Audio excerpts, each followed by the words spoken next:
us this day our daily bread. Forgive us our trespasses, as we forgive those that trespass against us. And lead us not into temptation, but deliver us from evil. For thine is the kingdom, the power, and the glory, forever and ever. Amen.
This House is in session.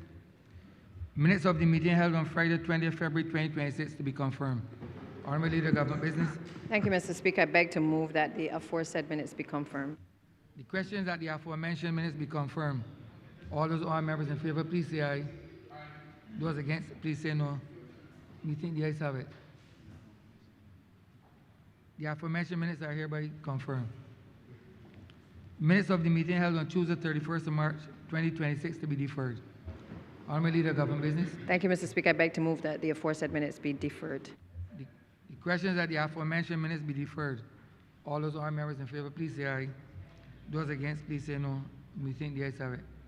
The aforementioned minutes are hereby deferred.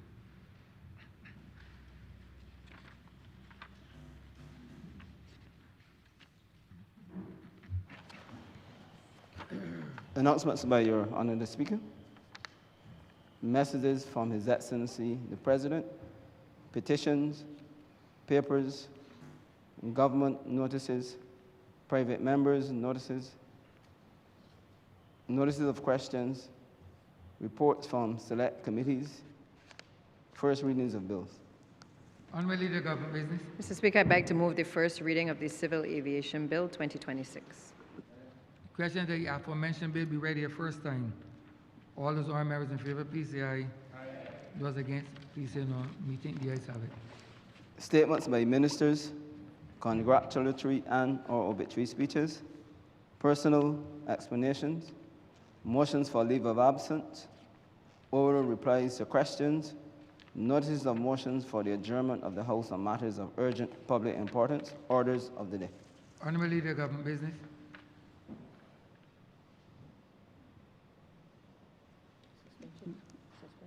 Suspension, Simon. Suspension.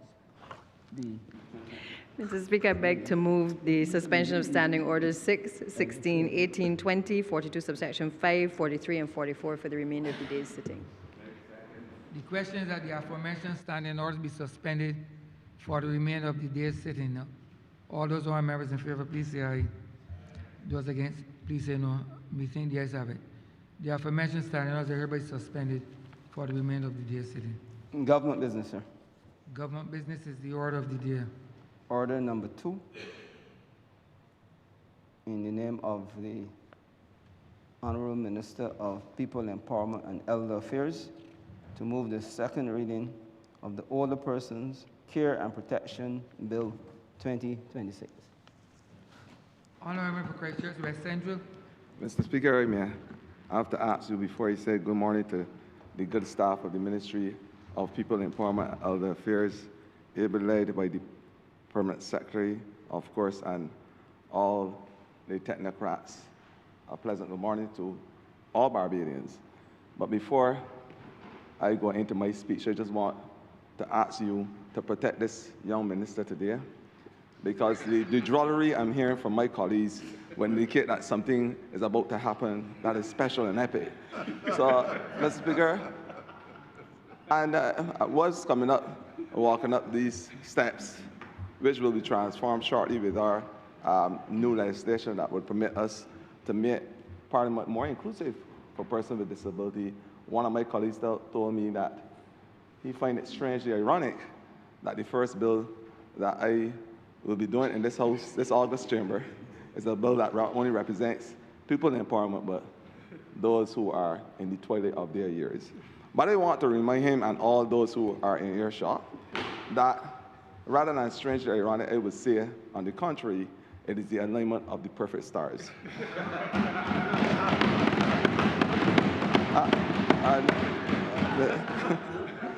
Mr. Speaker, and we only have to go back if I want to really speak about the value of those who would have passed the age of 65. You could only look at what has been immortalized in song, and you can go back to the song by the Hawk himself, age is just a number. And if you go a little further, I may just say, there's something left in the bottle. But I want to go now to my good friend, section Ray Plastic by the bag himself, when he said that something is happening. And I want to declare today that something has been happening for the elderly in this country since 2018.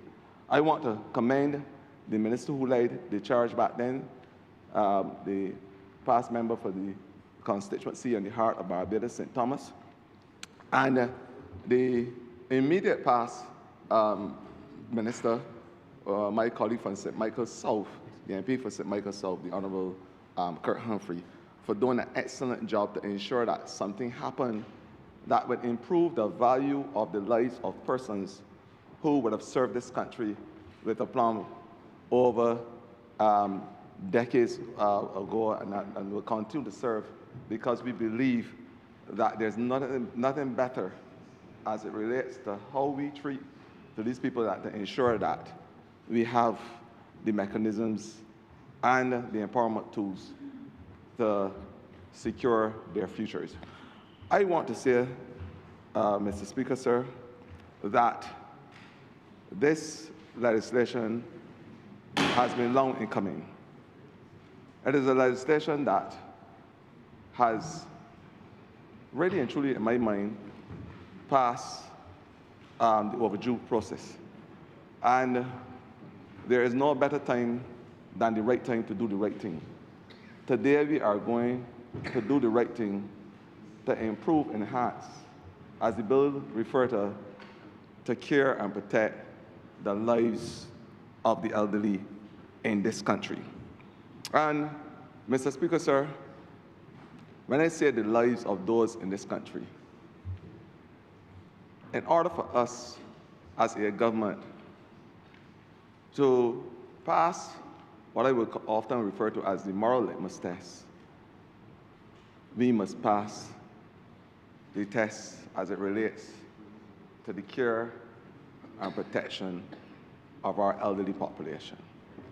And when we refer to the older persons legislation and bill, I just want to, as a disclaimer, let persons in Barbados who are past 65 years old recognize that older is not a statement which seeks to denigrate any category of persons. It's basically a term that is used not only in our local sphere, but internationally as well.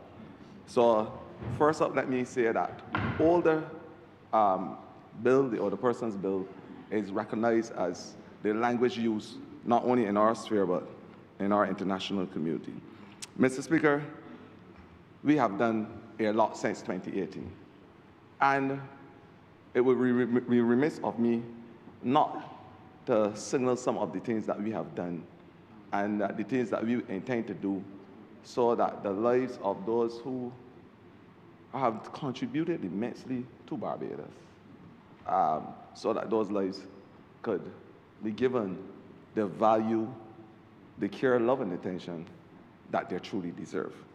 And Mr. Speaker, you would have heard, like most Barbadians, about our home health program where we have over 400 persons responsible across the length and breadth of the geographic space of Barbados, 166 square miles, if you understand maths a little better than myself, responsible for cooking, cleaning, hygiene, and support for persons who operate in the senior homes and in those spaces.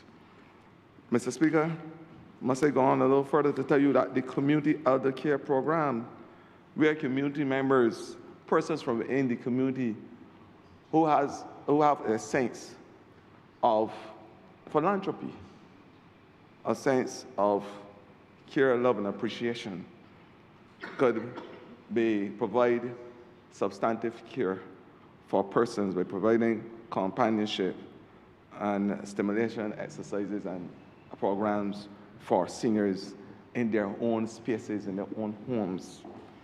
The rehabilitative services that we offer, using the nursing support services, the senior recreational activity program, which is a weekly program that encourages socialization and wellness as part of their activities.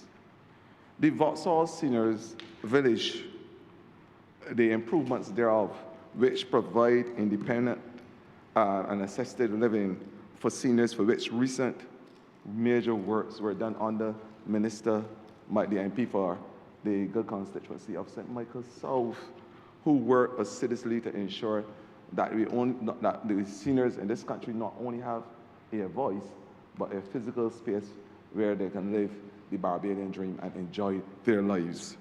The Lancaster House, which houses displaced seniors due to unfortunate emergency circumstances, that also underwent major refurbishment. You can give the Member of Parliament for St. Michael South a round of applause, because I think that this is really good work on behalf of the seniors in this country. The Joyce Dunner Senior Day Care Center, that was only closed due to COVID, I must say that it is scheduled now once again for major renovations by one of our philanthropic groups. And it's supposed to be a temporary housing unit for our homeless population, especially those who are over 65. The National Conversation on Aging and Elderly Affairs, the narrative started in 2020. And in 2021, we declare, as part of the United Nations Declaration on Healthy Aging, that Barbados by 2030 must be part of that decade of conversation as it relates to improving those persons who would have contributed immensely to the development of Barbados, a very important part of the conversation. We also commissioned the client service centers and the surveyor by the former National Assistance Board, Welfare Department and Disability Unit, which identified our gaps to enhance our service, and therefore, after those surveys were done, we took the necessary action.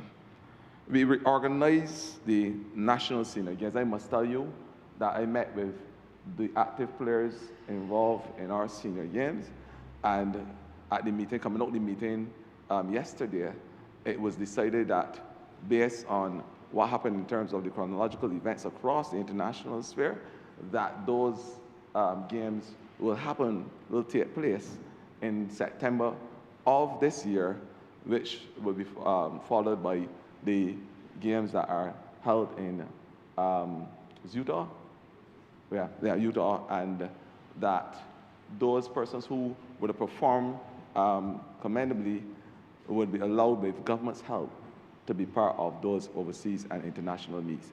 That is a commitment from this government. We had our meetings because we recognize that healthy aging also involves, for most part, the physical aspects, not only eating, but allowing persons to be physically fit, and so that they would have healthy body, mind, spirit, and all those good things that associate with wholesomeness.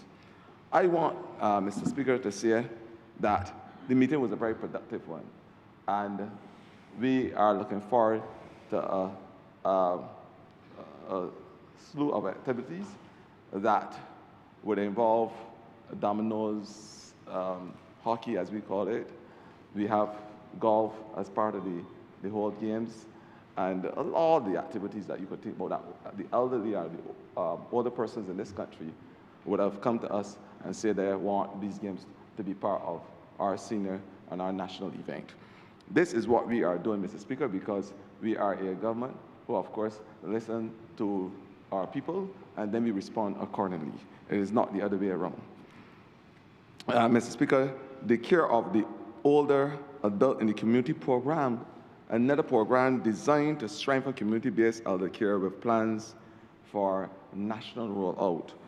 This program is in collaboration with the Samuel Jackman Prescott Institute of Technology and is overseen, of course, by the Special Advisor on our Elderly Affairs, who every single person in Barbados, especially in St. Thomas, know as Ms. Cynthia Ford.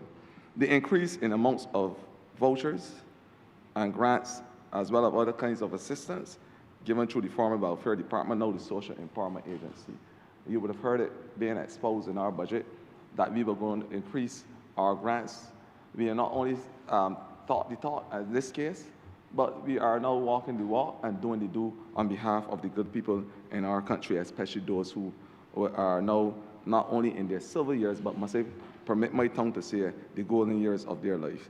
The provision of ramps and other assistive devices through the former disability unit now this year. You would have heard me said already,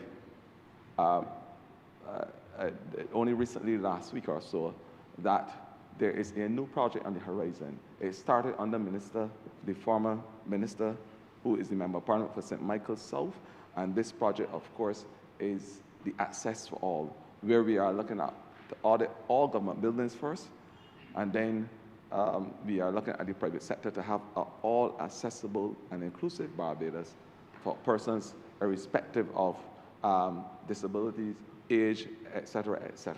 That is the mandate of this government. And we have said, and made a commitment that we are going to start with Parliament, because in my view, and I will repeat again and again and again, I hope my colleagues can ditto what I'm saying, is that it must start at home. It must start the place where legislation is brought to bear. You cannot have a project being rolled out across Barbados for persons with disabilities, and the place which is responsible for ensuring that the legislation is enacted is not equally accessible.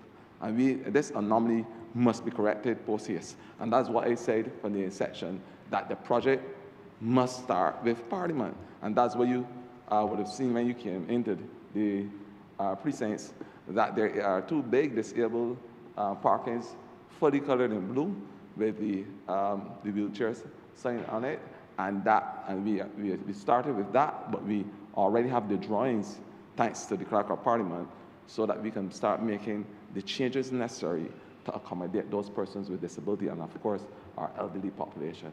That is a firm commitment from this minister and this government, and it is going to be the start of the Access for All project, where we go across all the government buildings, including schools, to make those spaces more accessible, not only for persons with disability, but our elderly population as well. Recognizing, of course, that how we treat these people will pretty much determine the future of our country. This is important work, and I look forward to the officers working with all sweat expenditure to ensure that this becomes a reality. We had a suite of legislation in this same Parliament. The rights of persons with disability, I just spoke of that, and the Social Empowerment Act 2025, led by the Member of Parliament for St. Michael's South. The construction of a model residential and respite care facility and daycare center at Sterling. When this facility is finished, Mr. Speaker, sir, it will be considered one of the most pristine facilities for the care of the elderly and our young people in Barbados, without a doubt. A facility like never before, where we are looking at persons with dementia, there's a special center for that. Assisted independent living facilities. A children's daycare service is also planned for this facility so that we can have the intergenerational link that is so sadly lacking in Barbados. I want to say, Mr. Speaker, it is not only about big fancy buildings for us. It is about ensuring that when those buildings are put up, that the value of life for persons who operate within those spaces, that the value is improved to an extent that Barbadians can look forward to living those years, those twilight beautiful years, with dignity, peace, tranquility, and with the type of care, love, and attention that they deserve. And that is part of our basic needs approach to government, providing those simple basic things to make those persons who would have contributed and built this country, that we are, to ensure that their lives are made better, because that is what we are here for, to improve the lives of our constituents and to ensure that there's better living for our people. You could put the acronym to that, Mr. Speaker, sir. But we have 2 more facilities planned in the immediate future. One in St. Thomas, of course, and St. George, respectively, with the intention of eventually planting such a facility in each parish.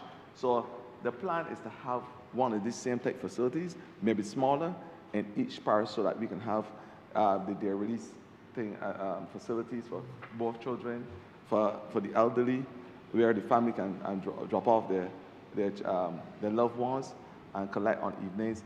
Those type of facilities that may not be fully residential, but is able to offer assistance for those families in Barbados. The days, Mr. Speaker, where abandonment, neglect, those words that tarnish the good reputation of our country, the reputation of families in Barbados. This is not who we are as a country at all.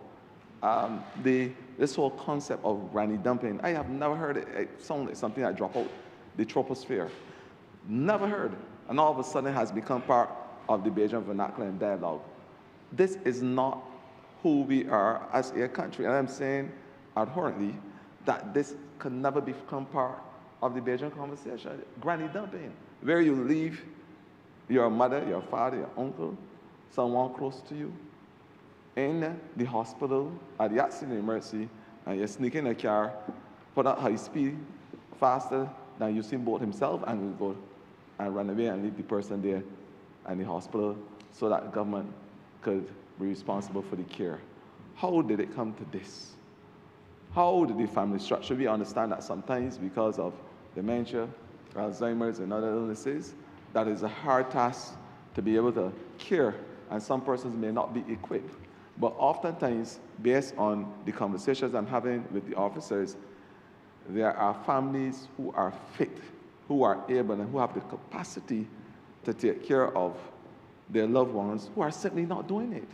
The love, the care, the appreciation, and the attention that would normally happen from building families just is not there, unfortunately.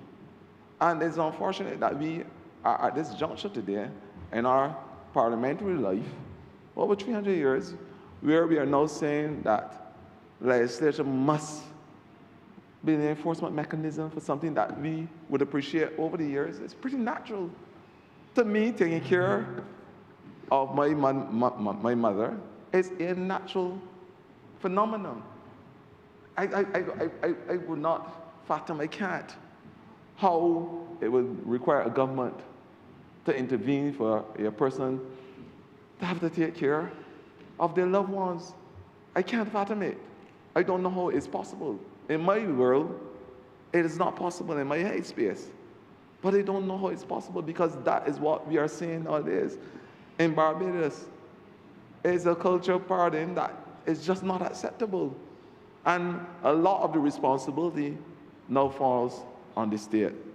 And I want to thank those NGOs, Barbados Association of Retired Persons, BARP, and all those persons who are fighting daily on behalf of those persons who are being neglected, traumatized, abused, for whatever reason, because this must not be the norm in this country that we live in that we call Barbados. In the third decade of the 21st century, there is no way that this minister, young as he is, should be standing here, although I'm enjoying every moment of it. Every single chamber of my heart is being filled as I speak. Although that, and albeit the fact that I'm enjoying it, there's no way that I should be here today bringing legislation to protect and care for our elderly population. Unheard of, should never be, not the way how we were raised. And it shows, Mr. Speaker, sir, that we now have to go back to first principles in terms of the way how we treat to our neighbors, our friends, our loved ones, and our family. Because what we are seeing here is, unfortunately, as a small microcosm, because we're speaking about the elderly. But when you juxtapose that with what is happening in the wider society, we know that it's not only the elderly that this is happening to. It's happening to our children. It's happening to those persons with disabilities. And unfortunately, Mr. Speaker, this illness, I will call it that, has permeated the length and breadth of Barbados. And as I speak in Parliament, I heard just only recently this morning that there was a shooting incident near one of their nurseries in Silver Sands. So when I spoke earlier about the breakdown in society and how we get here, the reflection is what is happening outside. It is a situation, unfortunately, Mr. Speaker, where there seems to be a lack of respect, irrespective of when it comes to the way how we treat to our children, those with disabilities, or the elderly.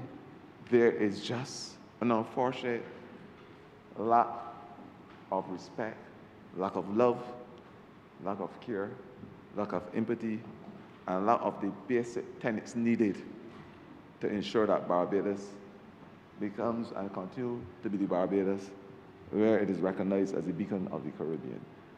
That is our mandate as a government, to ensure that miscreant behavior, irrespective of it affects us in a social way, psychological way, emotive way, that those persons, very few maybe in our society, that is seeking to disrupt ordinary lives, that behavior becomes a thing of the past as it relates to our society.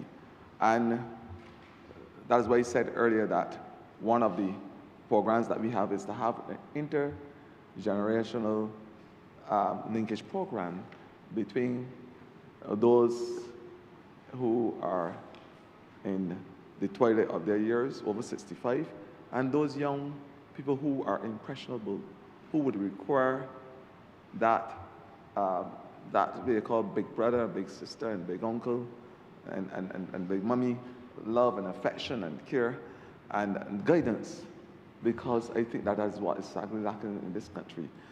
So the elderly, albeit that we are having problems with abuse and neglect and abandonment, I think that they have tremendous value to add to the whole upliftment of our country, and to allow those elderly persons, and I know I said earlier that the former member of Parliament for St. Thomas would lead that charge, but she has her work cut out, because that intergenerational program we are talking about must be a program that will cause the change needed to stop a lot of the miscreant behavior that is happening across this country. We can't continue like that, and there is an oasis of knowledge with our elder population that we think needs to be tapped into in order to ensure that the young generation survive the test of times. The days, the conversations about working hard, diligence, hard work, selflessness, the conversations about empathy, about care, and about love, those conversations must be rekindled in this country, in our little spaces, in our homes. The elderly in our homes must be respected and equally must be allowed to share those moments, those lived experiences. There is nothing that beat lived experience. Nothing. We can't read it in a book. You can't go on Google and speak about an experience, what it feels to cut cane and get up 5 o'clock in the morning to do it. That can't be part of our internet space. It can't be part of our internet space if the conversation surrounds the milking of animals, or they can't know that we goat and sheep on morning, or they taking care of the pigs. You can't go on the iPad or the iPhone 17 that young children they see walking around the place with the iPhone 17 that costs $2,500 and going to school. You cannot have that lived experience on a cell phone. You cannot have the experience where you bring water from a standpipe on morning from a cell phone, unfortunately. And when you go to church and Sunday school on Sundays or Saturdays or whatever day you recognize as your religious day, that personal one-on-one with the pastors and elders of the church cannot happen when you press the button on a cell phone. Unfortunately, it can't. So I'm saying that that intergenerational link must now become part of the Beijing conversation if we are going to have the change that is necessary, because we believe that Barbados can punch above our weight, not because it was said by a former United Nations Secretary General, not because of that, but because based on what we have seen over the years, we know that Barbados can punch a bit above its weight. We know that Barbados has the true potential to do that. We saw it with our athletes, and thanks to the Member of Parliament for St. John, who has, based on performance, gone on record as being one of the best sports ministers that Barbados ever experienced. Look at the results. Those results show you that young people with guidance and given the wherewithal can achieve anything under the sun, under the beautiful sun and sea of Barbados. That's what it shows. But there must be an intergenerational link, a linkage with those older persons in the communities where they are able to impart the lived experiences. This is critical to the development of the country, and that is why this program is so important to me, and that's why I feel so passionate about it. Because if it's one thing that can cause the shift in maladaptive behavior patterns, is the knowledge and guidance from those who would have experienced all aspects of life before. So, Mr. Speaker, I look forward to this program. The widening of the band of persons eligible for disability grants, something that was done only recently by the Member of Parliament of Christchurch East Central. Increase in old age pensions, both contributory and non-contributory. The increase, only done recently. This is what we have been doing since 2018 for those persons who I would continue to say have contributed immensely to this country, Barbados. The recently introduced cost of living cash credit, which would give persons $100 grant per month for a period of 12 months. The solidarity allowance, which provided for $300. Now, which government under the sun that you would have experienced did as much as we have done since 2018? Increase in budget allocations to senior services under the former National Assistance Board and now SEA. Increase again. The care and wellness project in the community bringing foot care to older persons in the community.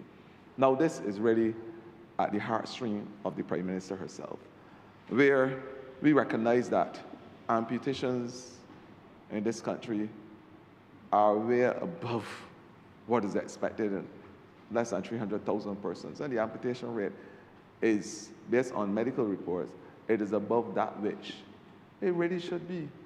And we have said, made a determination with the Ministry of Health, of course, that we must have a program of monitoring and evaluation, where we look at the early interventions needed to provide care for those persons who are over 65. And based on the screening that we would have done so far and the way how the project is being rolled out, those persons would have been given the necessary tests, HbA1c, et cetera, and screened by professional specialized nursing and put into various categories. Those who are high risk will go to the podiatrist. Those who want a normal basic care and wellness, where they'll be educated about foot care, given the nutritional and dietary advice. And then we would introduce those nail technicians who would have been trained up with our program so that they can go to individual homes and provide the foot care necessary so that people can have a sense of dignity in their older years. Because we believe that because you are, Mr. Speaker, sir, over 65, we believe that you can still be a fashionista if you want to be.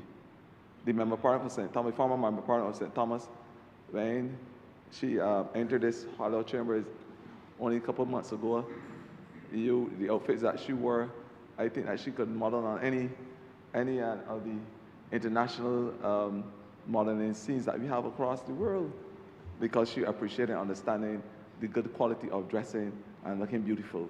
And she still looks beautiful, albeit that she's a little further from me than before.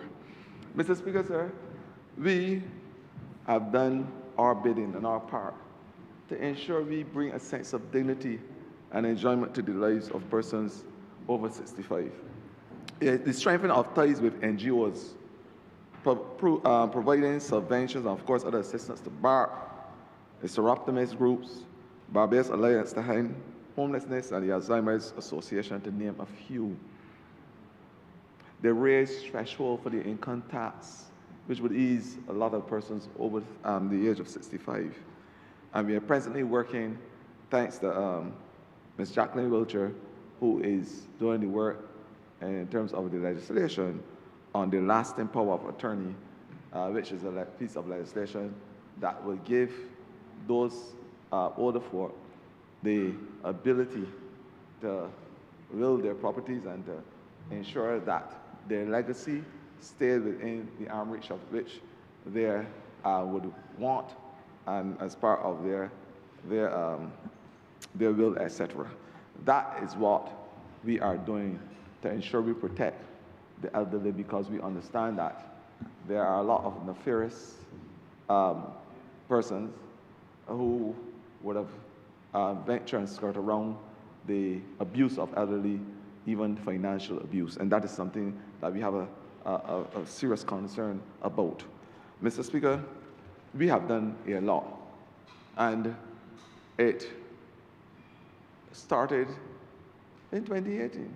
2020, we acquiesced to the United Nations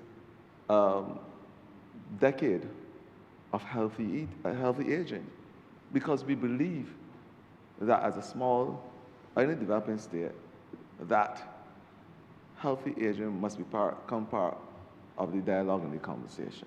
So we signed on to it, and we are following the mandate. In 2022 sometime, the former Minister for People Empowerment and Elder Affairs decided, and rightfully so, to have the conversation with all the active players, NGOs, you name it, sometime in June in 2022 or so. And he started that conversation because what informs legislation is policy. If you are following the basic tenets, you inform legislation with policy. And I must say that the policy was brought before Cabinet and exposed in the same Parliament by the Member of Parliament for St. Michael South in 2023, which is a policy that over 5 years would ensure that the lives of persons over 65 are sustained, and of course, that they are able to enjoy the full benefits of this country, Barbados, as we know it, the place that they would have built over the years. And this is a very important part of the conversation. The place that they would have built over the years. And we are going to ensure that this place, this sacred place called Barbados, is a home that they can enjoy even when they are faced with debilitating illnesses and conditions. That is our mandate as a government. And that is why this legislation is so important. So the policy spoke to all these things, from care, from wellness. It spoke to the whole issue of residential facilities and how we should treat the persons within those facilities. It spoke to the whole issue about family and how the family must connect with the elderly, the intergenerational connections. It spoke to all these things. And it's a policy, of course, which aligns itself with the international policy as it relates to the Asian and ageism. This is what we have done as a government. The policy was approved by Parliament, and here today, Mr. Speaker, sir, we have the legislation, and the legislation that must now seek to ensure that those persons are empowered and that they have the security to be able to live the Barbadian dream. And Mr. Speaker, I would now go into the intricacies of the legislation, because my colleagues already told me that they suspect I will go for 4 hours, but the way how I feel about the elderly in Barbados, it may be a whole day for me. Mr. Speaker, I remember Parliament since Michael South is laughing. Part 1, if we go to part 1 swiftly of the legislation, it just speaks to the interpretation of and the definition of the older persons, the older care bill that I'm speaking of, and that those persons are, in that age cohort are persons 65 and over. It speaks to the different terms and the definition of the various terms: abuse, what is caregiver, residential care facilities, and we have the clear definition of those things. Note that a residential care facility based on this legislation does not include a shelter as referred to under the disaster preparedness and management, which is understood to be a temporary accommodation provided for persons who are displaced by a hazard, disaster, or other such emergencies. This is not the shelter that is being referred to in this legislation, so I just want to make that disparity. In this part, which is section 3 of this legislation, the purpose is also stated that it's to protect our elderly from abuse, neglect, abandonment, and exploitation, whilst promoting dignity, autonomy, respect, and participation. I've said already that the elderly must be able to participate in every single thing that Barbados has to offer, and that's why the Sin Against will become a reality under my watch. In section 4 of the legislation, it binds the state, and of course we know that we have said already that this is how we are going forward, because we believe that the state must carry the lead in terms of the fight for our elderly population. And this is nothing that will embarrass us as a government, because we believe that sometimes if you don't lead, no one follows, unfortunately. All day that we would like persons to walk at our side, because there's nothing better than to be walking on the same trajectory as it relates to achieving what we call principal goals. And this is a principal goal in terms of ensuring that the lives of our elderly are protected. Part 2 of the legislation deals with the rights, the dignity, and the non-discrimination of our elderly. And this part, it calls on the new social empowerment agency, and it says more specifically that we are mandated to oversee the implementation with the minister, of course, tasked with formulating an interministerial committee to coordinate efforts across the various government bodies to ensure the policies and the responsibilities of this legislation are executed. And that is my first mandate, to have that committee in place. We have relationships with health, we have relationships with housing, because a lot of the issues come under the remit of housing.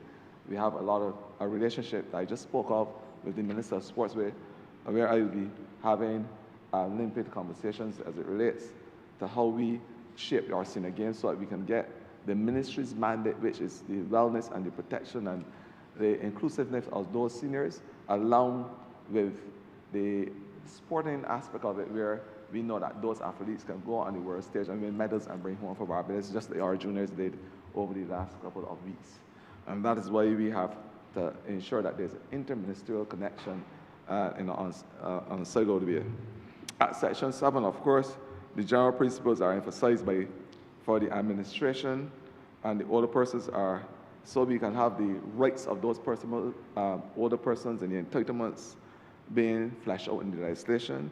We are going to ensure that there is dignity, respect, participation in the family and community life. That's what we said, that the family, you know, there's a saying, and it was only recently articulated by Hillary Clinton when she said, it takes a village to raise a child. By the way, go a little further. I'm going to extrapolate and go a little further, because it doesn't only take a village to raise a child. It takes a village to raise a child only if that village sees itself as a family. So I can go a little further. It takes a family to raise a child. Because if the village sees itself as a family, then the family will raise a child.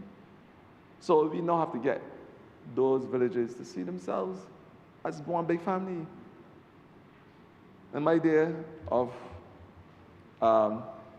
gracing the countryside, St. Andrew more specifically, I am now, Mr. Speaker, when I say my dear, I can say so because I'm now a quinquagenarian. So I can say my dear. I can speak because based on BARC's regulations, I could qualify as a member of the elderly community. Mr. Speaker, you too, so no, small. But I'm saying, Mr. Speaker, that the day when I was able, as an impressionable young man, to traverse the countryside, any person who met me once they were older could have input knowledge and give instructions once they were good, healthy instructions. And Mr. Speaker, you know the story. You had to follow. You had to follow those instructions. You had to say, yes, ma'am, no, please.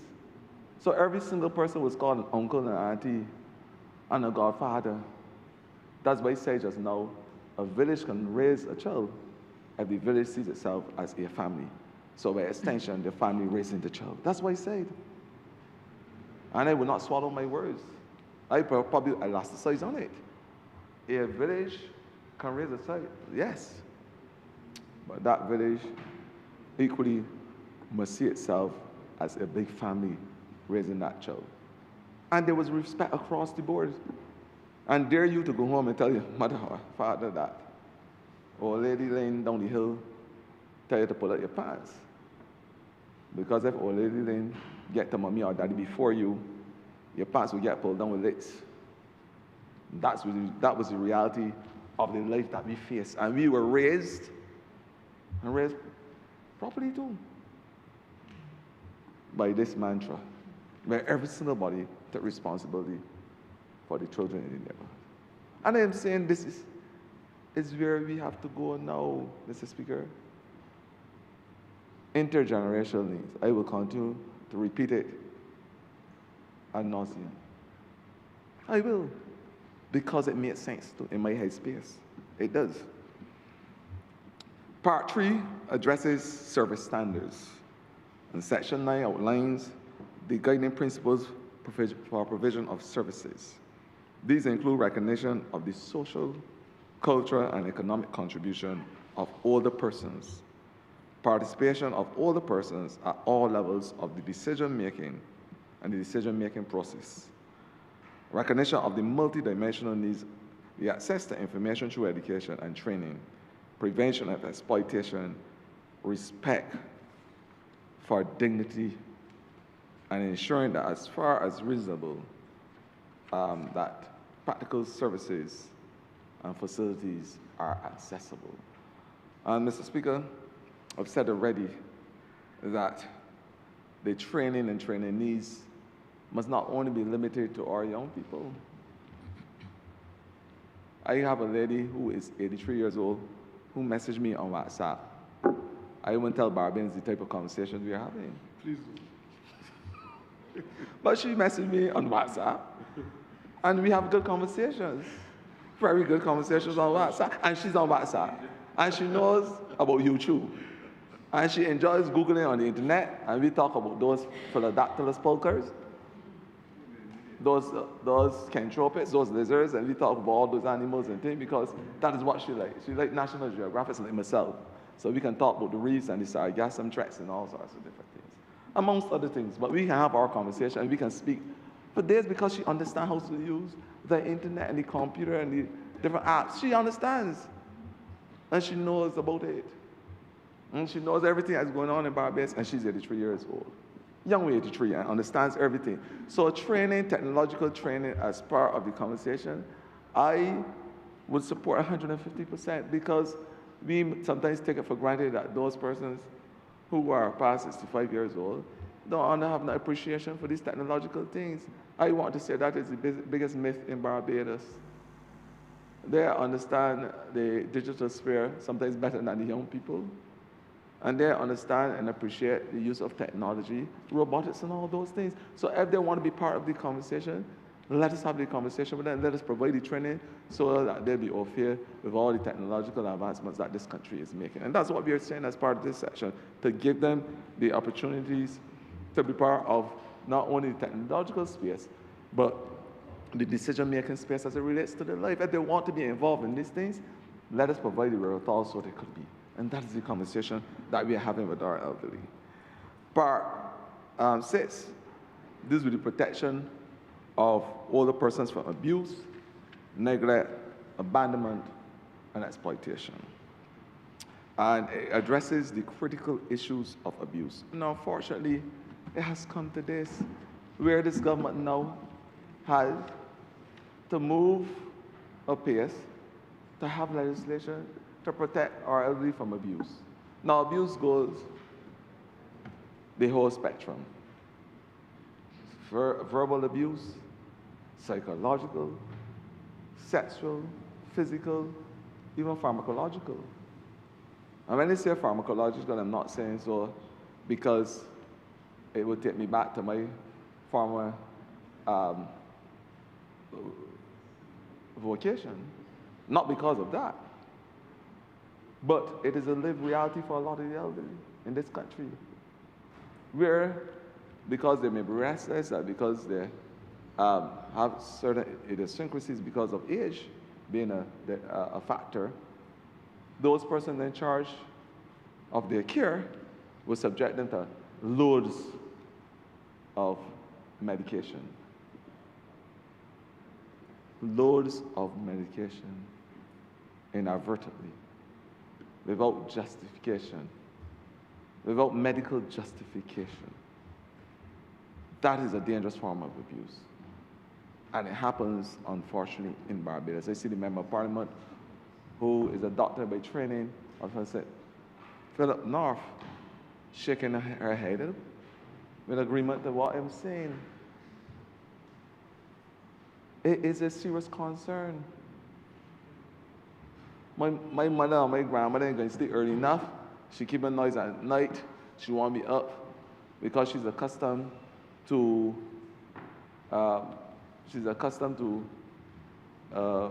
playing music and listening to it's Heartbreak Hotel. Member of Parliament St. Thomas would tell me Heartbreak Hotel. That was by Patrick Goddard years ago. Heartbreak Hotel.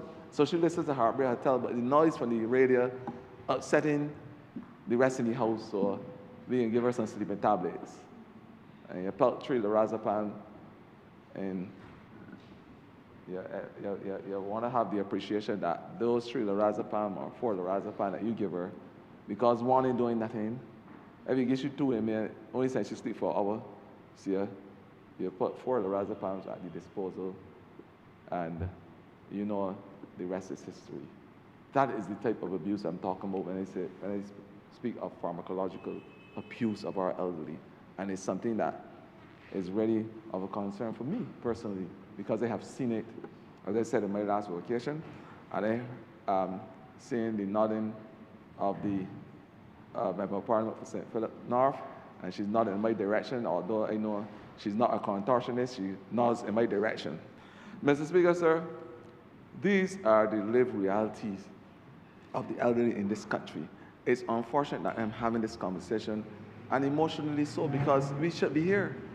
I should not be having a conversation where I'm bringing a bill to stop persons from doing all these things to those who built our country, those who are allowing the younger persons the opportunity to enjoy and live a free life in Barbados, and sometimes being involved in miscreant behavior.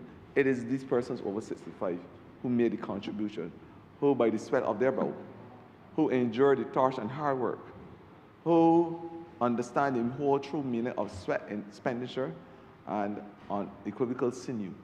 They understand these terms because that was their lived reality through the years, working hard by achieving things, not going through anybody's window and stealing or popping chains at night or anything. So that was not their part of their conversation. Never. They work hard. Hard work, discipline, empathy, selflessness, those were the tenets that build this society. And I'm saying that it's unfortunate that I'm here to discuss these things. The bill defines abuse broadly. I just went through it. It speaks of neglect, abandonment, and financial exploitation. Now, this is a serious thing in Barbados. I'm sure you, at some point, Mr. Speaker, would have heard stories of elderly persons being financially abused. You would have heard it. Where persons come in to their personal spaces to get, whether it's a pension checks, to find out which bank they're banking at, get them to sign off on whatever. Sometimes they're oblivious to what they did, thinking that the person is genuine in their efforts. And lo and behold, a couple of months, sometimes they only take. And then they find that they're absolutely broke and now have to depend on the state to provide that lifeline. And I'm saying that it's unfortunate because it is the truth. It is a true reality and lived reality for some of our elderly, where persons prey on them financially for their hard-earned money and investments. And this legislation that I'm bringing today, Mr. Speaker, sir, will speak to that. And it says, if you read part 4, and it says specifically that persons who commit such acts can face fines of up to $100,000 or imprisonment or both. Mr. Speaker, I will repeat. If you are caught and found guilty, you're a lawyer, you'll be able to advise me. You're caught and you're found guilty of committing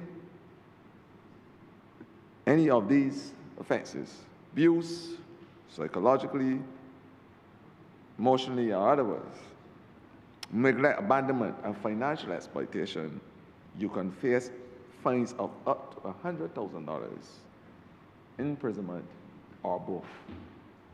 Let the message go out to whoever it may concern. A word to the wise. Caregivers, family members, and institutions may also be held accountable, which means it's also putting government on notice because we provide care. So if we are not vigilant enough and these things happen on our care, then we have to account like anybody else. That is what the legislation is saying. So no one is immune from the legislation and the penalty, and rightfully so. Because once the person is under our care, we have a duty and a mandate to protect them. So the legislation is far-reaching, and rightfully so. It also, at Section 8:12, spells out the reporting and investigation obligations, while introducing mandatory reporting where abuse or neglect is known. It is now part of this legislation. It is now part of the whole conversation that once abuse or neglect is known, that persons must mandatory report.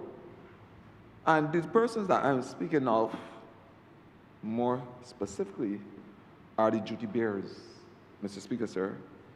It includes health professionals. Well, after the doctor does an examination and realizes that there's some form of abuse, that doctor, that nurse, or whoever, or if the pharmacist believe that there is, based on the frequency and the amount of medication being dispensed, the persons that there's some form of pharmacological abuse, that healthcare professional has a duty to report that abuse to the authorities.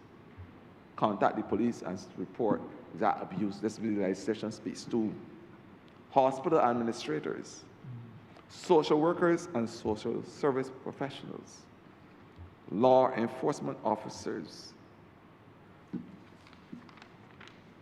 telecommunications service providers. If they are part of the whole telecommunications conversation, they go and they see something was repairing a phone or whatever, and they're repairing a computer and they see something that speaks to a level of abuse to an elderly person, they are duty bound to report it because the legislation says that. So a person who provides health care, welfare, education, religious care, or law enforcement services wholly or partly to an older person, a person over 65, are duty bound to report. Report it. If there's any form of abuse, neglect, or abandonment. That's what the legislation says. Any other person who, by virtue of the nature of their work,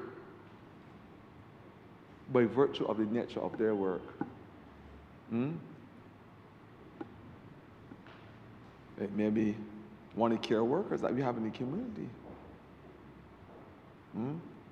It may be a maid in the hospital. She sees something that goes on the threshold of abuse.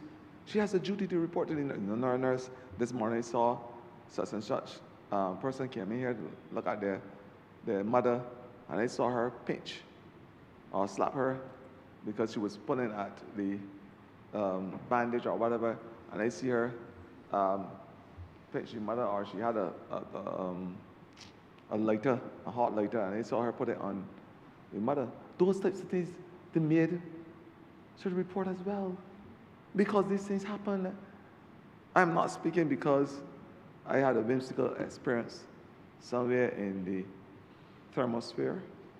I am speaking because I hear these things, and I have been inundated with them for the last 2 months, albeit that I'm still in my nascent stage at the ministry. I hear these things on a daily basis. These are the things that are happening in our society, and that's why this legislation is here to be able to negate a lot of these things. Mr. Speaker, sir, by Section 12(7), duty bearers who fail to report this incident can be fined up to $10,000. Please also note, Mr. Speaker, that the reports can be made anonymously. You don't have to identify yourself if you don't want to. because of fear of retaliation. We know how that's going in our society, or victimization. You can say that you see something happening, go off a private phone and make the call, do what you have to do, because that in the anonymous report will also be given the same visual acuity as any other report. The authorized officers are empowered. These are the officers that are empowered to investigate, enter premises, interview relevant persons, and assess care and living conditions. And at Section 12A, there's protection from prosecution from anyone who reports in good faith, which means if you report something in good faith, even if after the investigations, your report, they find that the report was not entirely correct based on what you saw, you don't have to have the fear of somebody, the police coming and arrest you and prosecuting you later on, because you report based on what you thought happened and what you saw. That's all we are saying. The report, the investigations will be carried out, and then a determination is made if the person will be charged, yes or no. Section 13 speaks to the removal of an older person to a place of safety. In this regard, the SEA, or the Social Empowerment Agency, by their representative, which is a social worker, a police officer, shall, with the consent of an older person, or where the older person is incapable of giving that consent, remove an older person from his place or residence and place him in a safe place without an order from the court where there is knowledge or grounds reasonable to suspect that the older person is in need of immediate care and protection, or what we would call emergency protection, or that we believe that the delay in obtaining an order of the court for the removal of the older person will jeopardize that person's care and life. So this is to protect, again, the safety and welfare of older persons in this country. Or if we believe that the removal of the older person from his place of residence is necessary to secure the safety and the well-being, the welfare of that older person. We may go into a facility and find that because we would actually don't all the roof, that any moment the roof can cave in. We may find rat droppings, and we get a call from the officers from the Ministry of Health and says, get that person from there immediately.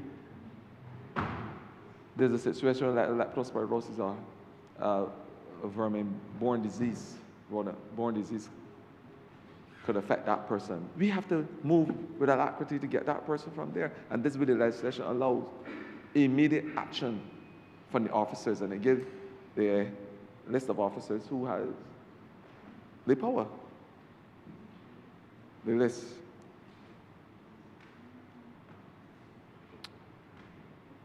Additionally, a person with responsibilities for an older person may apply to the court for an order to remove the older person from his place of residence to a safe place where the person has knowledge or reasonable grounds to believe that the individual, the older person, is in need of care and protection. In this regard, the older person may be held in a safe place for a period not exceeding 6 months. So if it's not immediate, you can go before the court, and we expect a judgment within 14 days where the court can make the determination that the older person is best for the older person for their care and safety to be placed in a facility. And we have said initially that for the first 6 months, and then afterwards we will review to find out if there are any other facilities or any other family members that would be willing to take care of that elderly person. An elderly person may be placed in a safe facility for a period exceeding 6 months where the agency has been unable to find a permanent place for that older person. And such a period may be reviewed intermittently by the court based on the information being gathered on a daily basis and as I said, the interactions with family, etc. Section 40 mandates the seer to establish and maintain a register of abuse. That is Section 14, a register of abuse, with the following details: the name, address, telephone number of the older person in need of care and protection, the nature of the abuse to which the older person in need of care and protection was subjected to, the time, date, and location of the abuse to which the older person in need of care and protection was subjected to, the name and address and telephone number of the alleged perpetrator, the name, address, and telephone number of the caregiver, relative in need of care and protection, and any other information which the agency, which is SEER, deems fit for the purposes of completion of the register. By Section 14, the agency is also mandated to keep the particulars recorded in the register of abuse confidential, which means that each and every single lay person in public domain, in public space, can't go walk off the streets and go out and see a register. This register will be kept in a locked safe, and only persons mandated by the SEER, which is the executive director, persons ordered by the court, or persons given the authority by law could open this register if need be. Disclosure of the details by anyone who has the legal authority to see this register, disclosure of those details could attract a penalty of up to $10,000. So if you have information that you saw in the register, persons who would have been responsible for inflicting abuse, and you go on any of these social media or whatever, tell a friend, and it is not kept to yourself, your wholesome self, your whole self, and nothing but yourself, then you could pay the court $10,000 if found guilty. That is as simple as it gets in terms of the English language. Up to $10,000 if found guilty.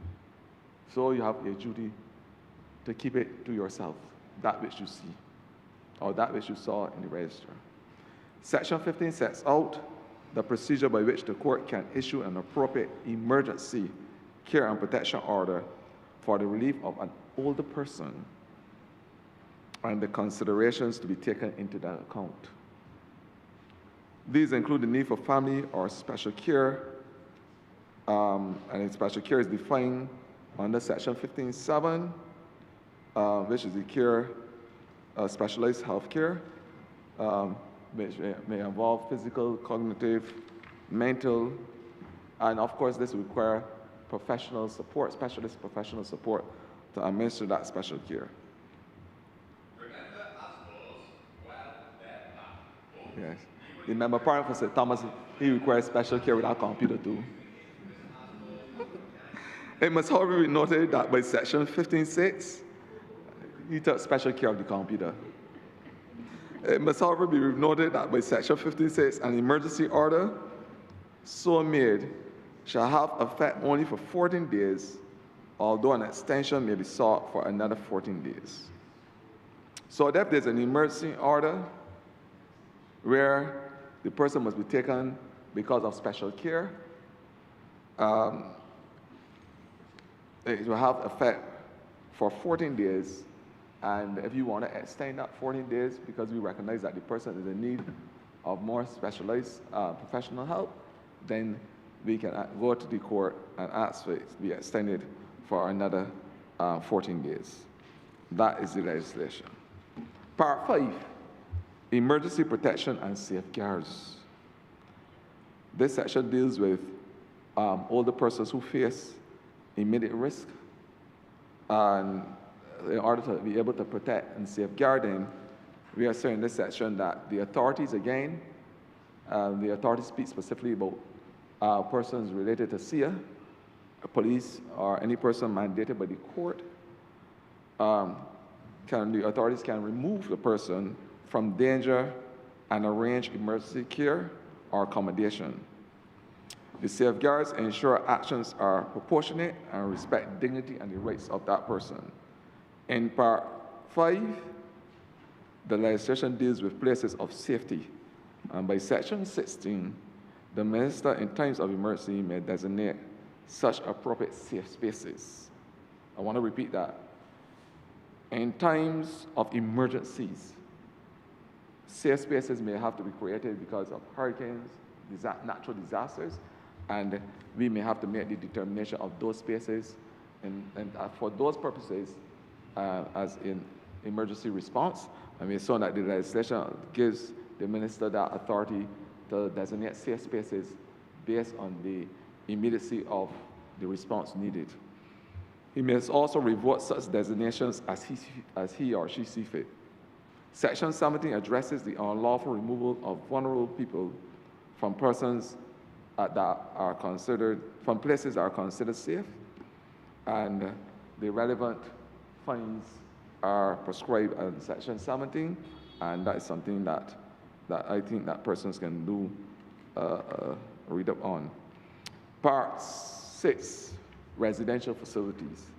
The bill establishes minimum standards for facilities caring for older persons, including licensing, inspection, monitoring, and enforcement to ensure safe, humane, and respectful care environments.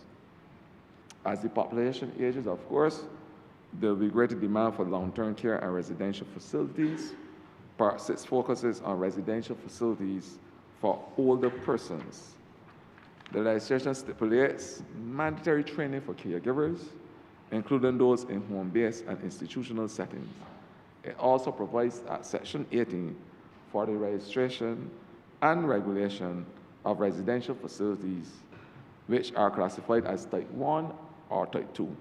And you will know that Type 1, if you read the legislation a little further, that Type 1 speaks to those facilities that offer health-related care, which are specialist facilities for medical care, and Type 2 may include either Type 1 facilities and facilities that render care, whether it is medical or non-medical.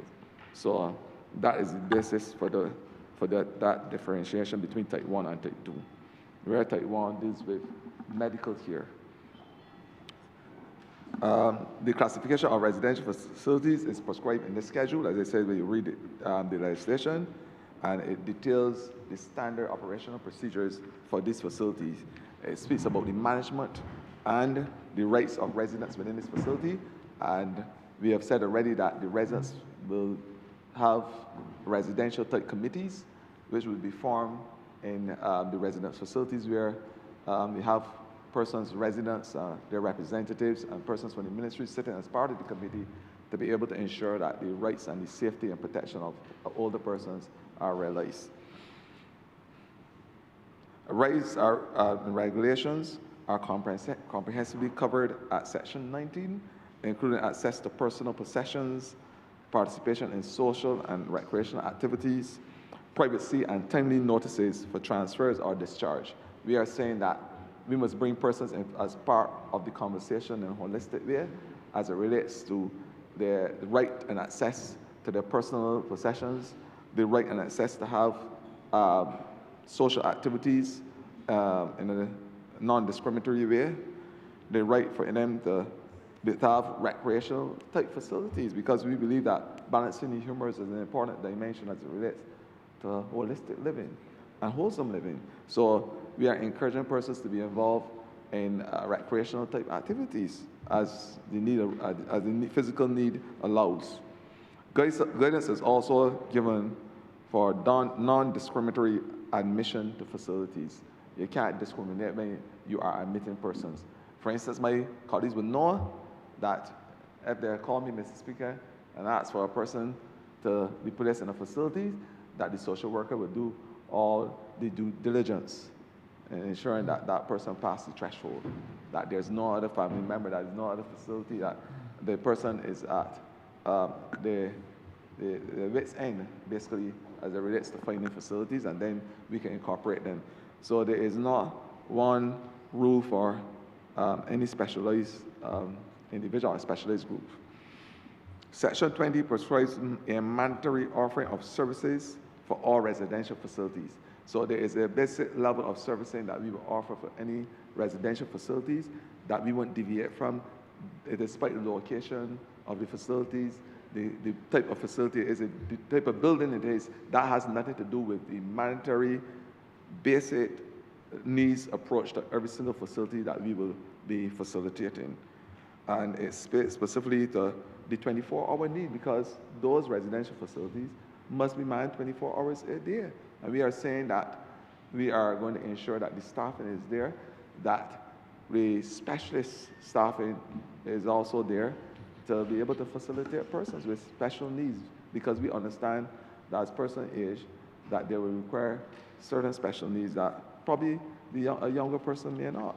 And this is a reality that we are faced with, and we say that we are going to ensure that, that we have the basic standards that we are not going to deviate from, but along with that, we are going to include other optional services based on the not only geographical space available, but the physical layout of the facilities.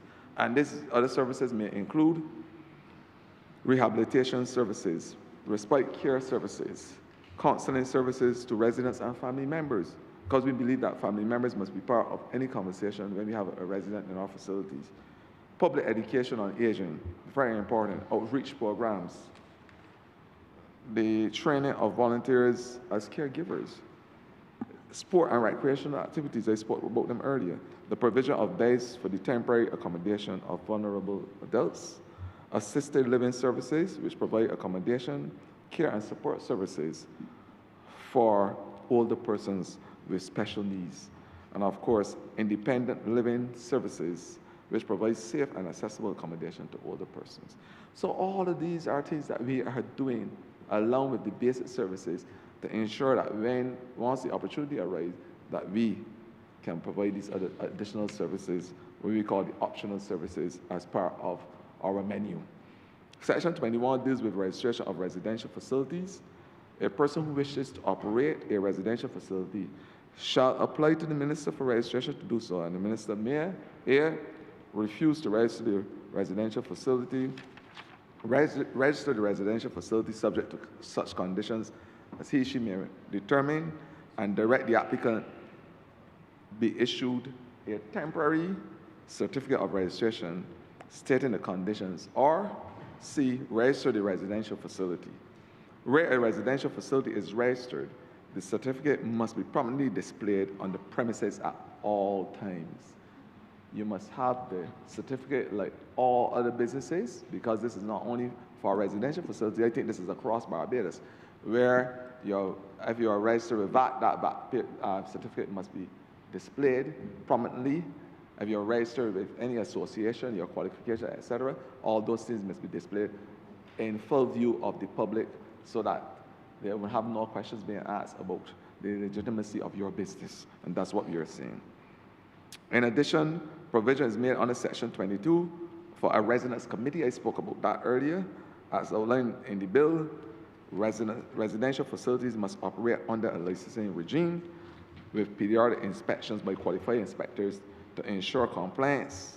And this Section 25 grants the powers to these inspectors to investigate allegations, seize documents, and enforce standards through warrants issued by magistrates if necessary.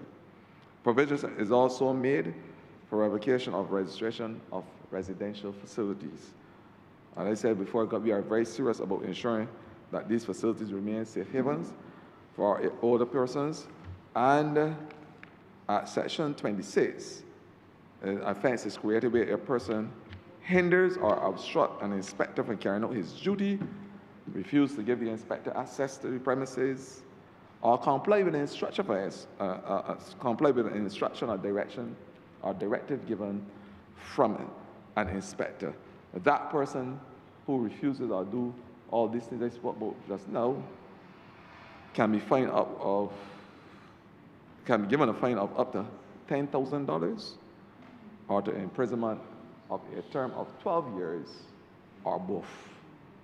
So if you obstruct an officer, if you give him false document, if you fail to allow him into your premises, if you curse and misbehave and threaten the officer, all those things, you can be subject via the court, the law court, the magistrate's court, to appear, and if you're found guilty, you can be given a fine of up to $10,000, a term of imprisonment of 12 years, which is the 12 months, Honourable. 12 months, sorry. Again, so it's like they want to get 12 years. So 12 months, which is a calendar year on the outside, but I suspect in terms of jail time, the member of parliament for the city of Bridgetown was laughing. He would tell me it is 9 months as long as it would take to born a baby. Although we are born babies earlier than that nowadays. But 9 months is recognized jail term in Barbados. The lawyers will correct me if I'm wrong, Mr. Speaker, sir, and I know you are a distinguished lawyer from the school that is up in Arnold. Section 28 also creates an offense where a manager or other employee of a residential facility abuses, neglects, or exposes an older person to abuse or neglect. The person commits an offense and is liable to a fine of $100,000, a term in prison of 5 years, Mr. Speaker, sir. 5 years, we're talking years now, not 12 months, 5 years or both. Let me repeat. Section 28 also creates an offense where a manager or other employee of a residential facility abuses, neglects, or exposes an older person to abuse or neglect. The person who commits that offense, once found guilty, can be fined up to $100,000 or 5 years imprisonment, or both. You will take your pick. Additionally, there is provision that where a person commits an offense or contravenes any provision under this act for which no penalty is provided, he shall be liable to a fine of $10,000 or a term of imprisonment of 12 months or to both. So where there is no special provision under this act and a person commit an offense which contravenes the provision of this particular act, you can be fined up to $10,000 or 12 months imprisonment. And that is 12 months of a calendar year, 12 months that we know from January to December, as far as I understand, and the Member of Parliament of the city has explained to me, telepathically, of course, that the jail year is 9 months, as long as it takes to born a baby. That's what he's telling me.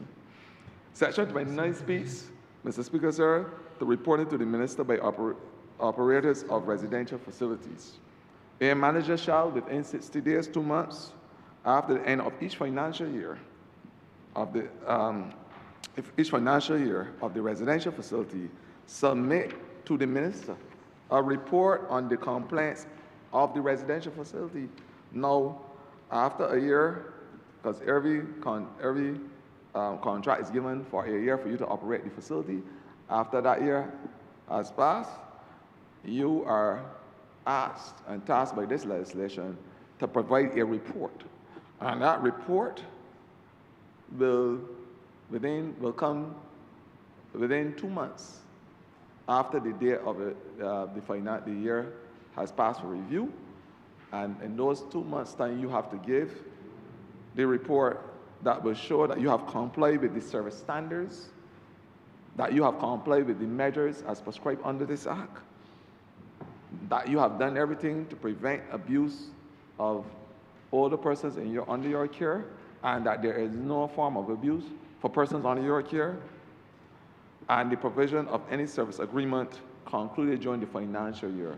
So you have to give me everything that you have done within that year, and they have to prove it, and you have to prove it too, because the investigators, they have officers who will investigate, prescribed officers who will investigate your report to make sure that nothing has run contrary to this legislation. That's what you're saying. So before you get your facility and your contract being renewed, you have to make sure that you pass this litmus first. This is the first order of business, and you have 2 months to get it right, or not your registration could be revoked. And that's what we are saying, because we are serious about the business of care for our elderly. Where a manager fails to submit such a report to the minister, the minister may give notice in writing to that manager where the report is not submitted within 90 days after the date of notice. So you got 90 days too. And they said the registration may be revoked after giving 1 month's notice of the intention to do so. He must state his reason for the decision. So the reason for the decision will be given as to why your license was indeed revoked, and that will be given in writing to the manager of the facility. And the minister must also give the holder of the certificate of registration for the residential facility a report and submit that report to the manager within 40 days after receipt of the notice. So after the investigations are done and the report goes to the minister and there's reason to revoke, the minister will write the manager of the residential facility and letting them know the reason for the decision and forward that report to the manager so that he can peruse in case there's any objections to the intended action to revoke.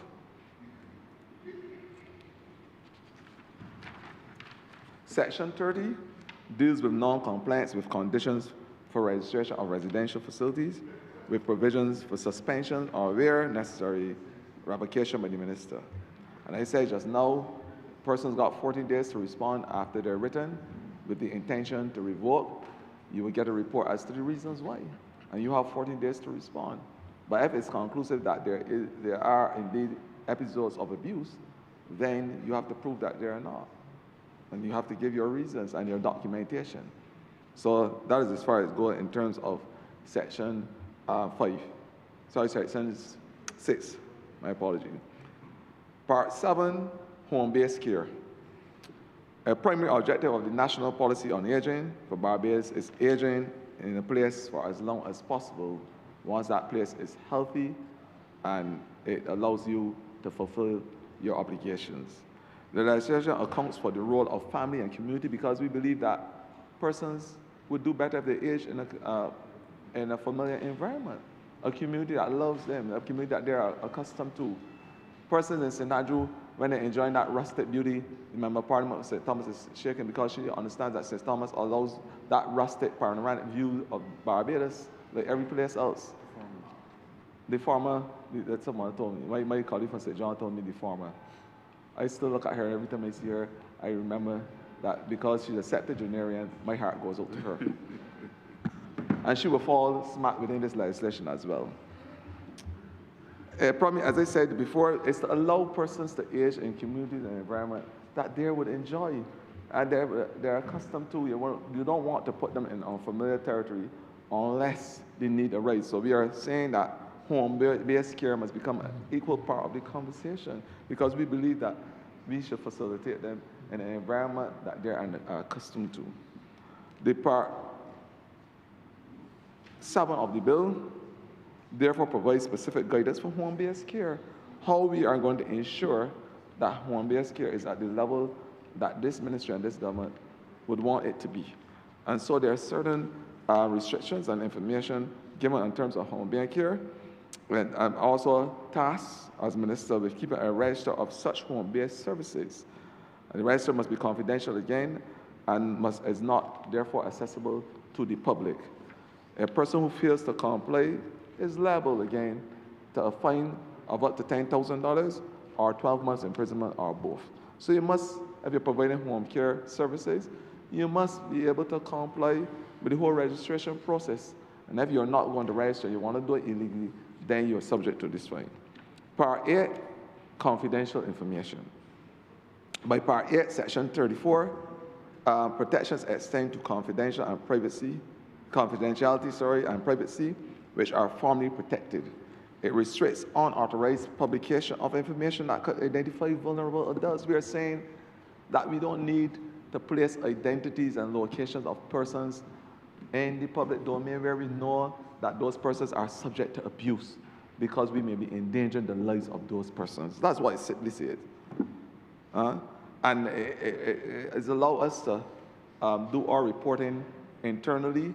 It allows us to carry those persons who may be abused or threatened in safe places without the full knowledge of the public where those persons' life can be endangered. And it's simple as that. So we have to be mindful and careful how we go on our social media and take pictures and send it out there, because in an effort to do that, to highlight persons' plight, you'll be exposing vulnerable persons who are subject to predatory behavior, and that's what we are trying to avoid here. So let the officers and the authorized persons do their job in a safe manner. That's what we are saying. And you're saying that there is a mechanism to report those vulnerabilities with the executive director, a social worker. We are having a number of satellite offices across Barbados. We opened one in the Member Parliament for St. Michael South, opened one in St. Philip, 6 Roads earlier. I did the second one in Oistins. There's now one for Bentham's in St. Lucie. I know the Member Parliament will be happy to hear that. In St. Lucie, the only female parish in Barbados, there is going to be a level of fertility. So look forward to seeing that center open there. And that is part 8. Part 9 is the enforcement. At part 9, section 37, the enforcement measures include powers of entry, search, and seizure with police cooperation.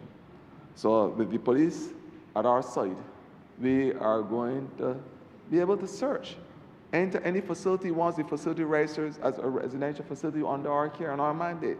We are going to enter, we are going to carry out investigations, we are going to ensure that there's no form of abuse, neglect, abandonment, psychological, you name it, when it comes to the protection of the elderly. So this legislation allows us, the executive director and her team, a nominee, to go with the police at any reported areas of concern and to go in uninhibitedly and do the investigations that we know need to be done to ensure the safety and protection of the elderly in this country. And it's as simple as that for me. We are there to investigate any violations, and there must, of course, we'll have some incidents, judicial warrants when required, because we are saying that if it's an emergency, that this legislation allows the police and the officers to go in without warrant. But sometimes they will have judicial warrants if needed, aiming to deter, of course, the misconduct and ensure compliance with the legislation. Penalties for providing false information or obstructing investigations will, of course, be, as I said before, this is part of the legislation, and there is a framework for arrest and detention, and that framework is specified in the legislation with the police. Under the police, of course, has to be a police act. They will have the power to arrest, and that arrest and the whole framework for the arrest will be done subject to the police legislation. Part 10, miscellaneous. Under this part, offenses are created for Section 41, obstructing of authorized persons, namely the executive director, police officer, social worker, or any other relevant authority. And it says that the penalty of $10,000 or a period of 12 months in prison, or both, if persons are found guilty to obstruct those persons in carrying out their duty. For providing false documents, same thing, statements or misinformation, same type of penalty. What this bill seeks to really do is to allow persons to the responsibilities and liabilities of persons to be clearly delineated, whether in residential care, home care setting, or any other form of residential facilities. It makes persons accountable. It provides the environment. It provides the services and the quality of services, the information on the quality of services that should be rendered. So it's really a holistic approach to the management of those facilities and, of course, the lives of persons who are past the goal, are expressing the golden age of their life. It underscores the importance of proper record keeping. It says that we're supposed to keep proper records, and a person must comply. It gives the minister, of course, the authority to act within the confines of this legislation. So we transitionally, of course, we recognize that the facilities that were there before, and to grandfather those facilities, we are saying that we are going after the legislation, we are going to give them a period of 12 months to get their house in order in terms of registration, getting the facilities up to date, and the specifications, what may be needed in order to be registered. We are going to give them things, there may be physical constructs needed, etc. So we are going to give them the time to do that. And Mr. Speaker, sir, we understand, of course, and that is the last section I was going to, I was looking forward to additional sections, but I realized that I ran out of paper. Mr. Speaker, this is very serious legislation. We are here at this juncture today because, unfortunately, the type of love, support, care, and the value of life associated with those in, as we'll call it, the toilet of their years, are not being respected in the way that we would love as a government. And sometimes it is unfortunate based on what is happening in the society. I see the Member of Parliament for St. Michael East, he's smiling, but I wasn't referring to him when I was talking about the septuagenarian.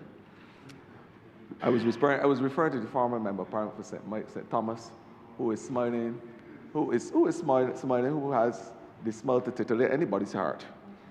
And so, it has a smile to titillate. But I am saying that there must be able to operate in a dimension, in a space that makes everybody smile, not only the minister who's on the floor speaking now, but every single Barbadian must be able to smile with joy and excitement based on the interactions with the elderly in this society. All this legislation does is seek to protect, ensure that we provide the adequate care, and we give them the space needed so that they can walk in this August chambers when they are past 65 and feel welcome and feel appreciated, and they can lend their voice and their knowledge to help build this country. That is what we are saying. Because we have some members in here who will fall smart on this legislation, and I'm happy to be able to represent them too. They know who I'm speaking of. But I'm saying, Mr. Speaker, this legislation is holistic in its nature. It forms part of the bigger build-out of how we are treating to those who operate in the vulnerable sector in this country. We have brought legislation to protect those in the down, the children, the child justice legislation, the child protection legislation. We brought it in the same hollow chamber. We brought it because we felt it was necessary. Unfortunately, we had to do it because we were not obviously happy about what was happening in the society. So we had to bring legislation to bear to correct an obvious ill. Then, thanks to the Member of Parliament, who was done, I must say, a tremendous job in this ministry. And I say so with unequivocal, obviously unequivocal vocal ability, because he has done tremendous work to ensure that the vulnerable sector in this country is protected and they have a life that they can really live and enjoy in this country.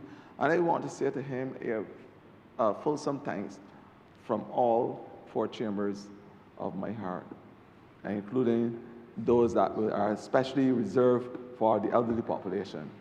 I am happy today to be able to stand here representing not only those in the Don, but the disabled community, persons with disabilities.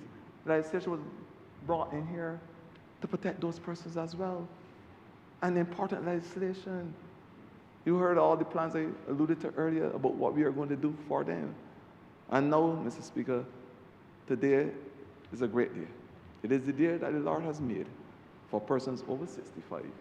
And I'm happy, Mr. Speaker, to be able to extend my vocal cords without catching vocal fry or glottal fry today on behalf of those persons, those over 60,000 people who live in Barbados, recognizing that we are an aged society. And if we continue on this trajectory, with the healthcare plan and all the things that we are doing, maybe super age as well. I think that we have more centenarians here than most countries in the Caribbean. The Member of Parliament for St. Michael South may correct me, but I think so. Over 25% of our population or so is past the age of 60 years old. I think, based on information that was given to me. Mr. Speaker, I start by saying that, in the words of Hall himself, age is just a number. I'd like to tell you something left in the bottle, honey. And right plastic by here, something is happening. Something happened today. I want Barbadians to recognize that this legislation speaks to the work that has been happening since 2018. Age basically for me is merely the number of years that that persons will be enjoying their life and their livelihood.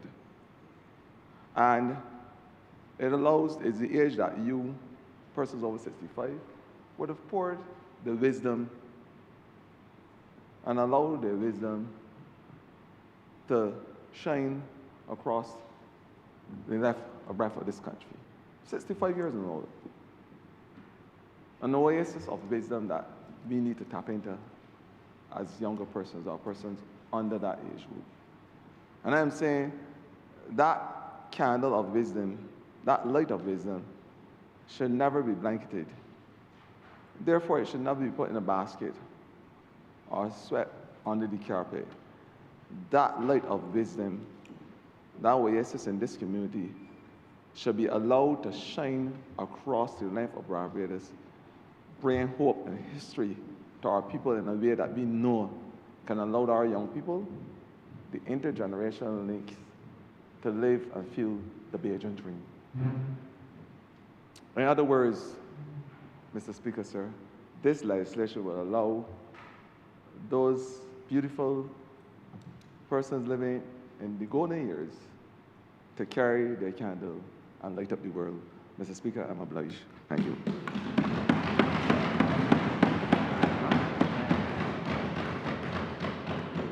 Mr. Speaker, I therefore, with those short words, ask that this legislation be read a second time. Honourable member for Microsoft. Thank you very much, Mr. Speaker. Sir, I rise to support the bill. Obviously, that is before the House.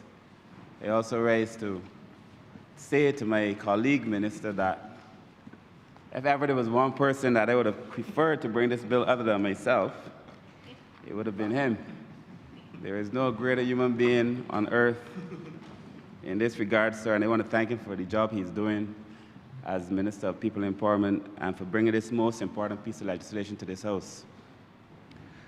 Mr. Speaker, I also want to thank the staff in the Ministry of People Empowerment. I still want to call them my staff, but I don't know if that would offend my good friend, the Minister. But I really want to thank the staff in the Ministry of People Empowerment because they did a tremendous job for us to be here to get this bill here.